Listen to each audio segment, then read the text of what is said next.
नमस्कार साथियों, स्वागत है आप सभी का आपके अपने YouTube channel Dhanraj short hand academy steno classes में।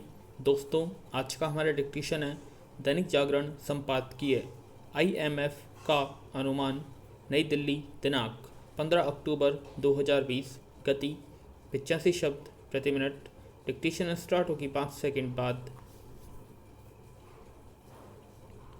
स्टार्ट। अंतर्राष्ट्रीय मुद्रा कोष यानी IMF के इस आकलन की अनदेखी नहीं की जा सकती कि भारतीय अर्थव्यवस्था में 10% से ज़्यादा की गिरावट आ सकती है। इस आकलन को इसके बावजूद अनदेखा नहीं किया जा सकता कि कोरोना के कारण पूरी दुनिया की अर्थव्यवस्था मुश्किल में है। यह संतोषजनक अवश्य है कि IMF ने यह भी रेखांकित किया है कि अगले वर्ष भारत की विकास दर में तेज उछाल आ सकता है और वह सबसे तेज़ी से विकास करने वाली उभरती अर्थव्यवस्था होगा। विराम। फिर भी इसके लिए कमर तो कसनी ही होगी कि अर्थव्यवस्था को जल्द से जल्द पटरी पर कैसे लाया जाए।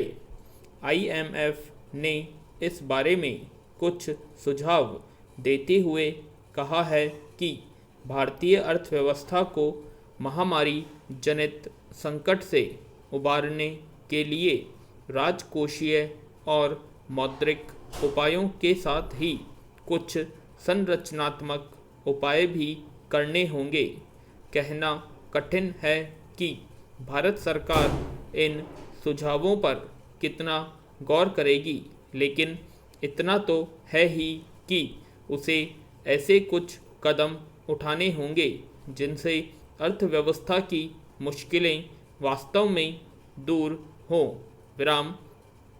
यह सही है कि बीते कुछ महीनों में सरकार के साथ साथ रिजर्व बैंक की ओर से भी अर्थव्यवस्था को संकट से बाहर निकालने के लिए कई कदम उठाए गए हैं, लेकिन अभी बात बनती नहीं दिख रही है।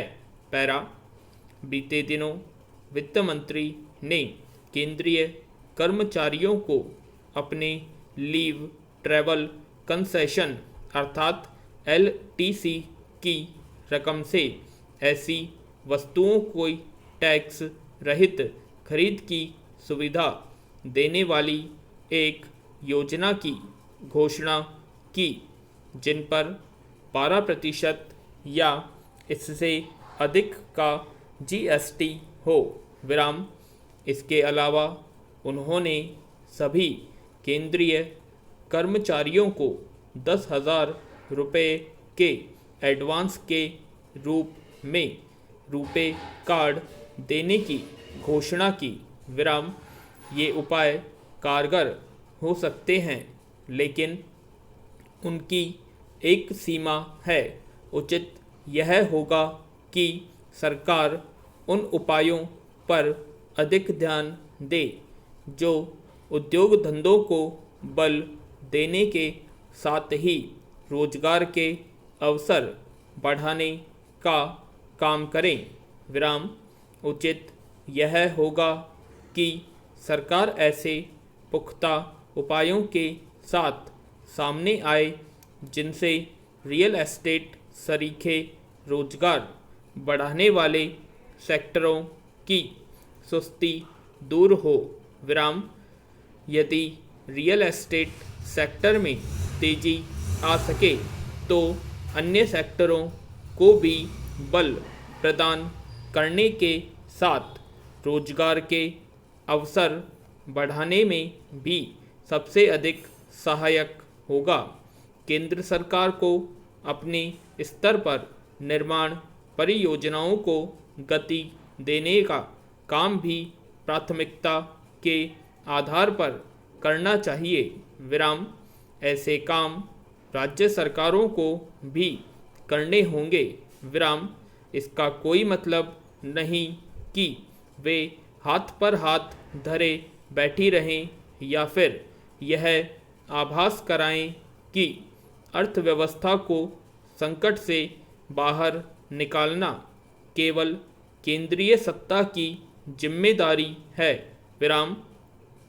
संघीय ढांचे वाली व्यवस्था में यह जिम्मेदारी उनकी भी है। पूर्ण विराम। उम्मीद करते हैं आप सभी को डिक्टेशन पसंद आई होगी, तो प्लीज़ कमेंट बॉक्स में कमेंट करें, और यदि आपने हमारे चैनल को सब्सक्राइब नहीं किया सब्सक्राइब करें, एंड वीडियो को लाइक और शेयर करना ना भूलें। धन्यवाद।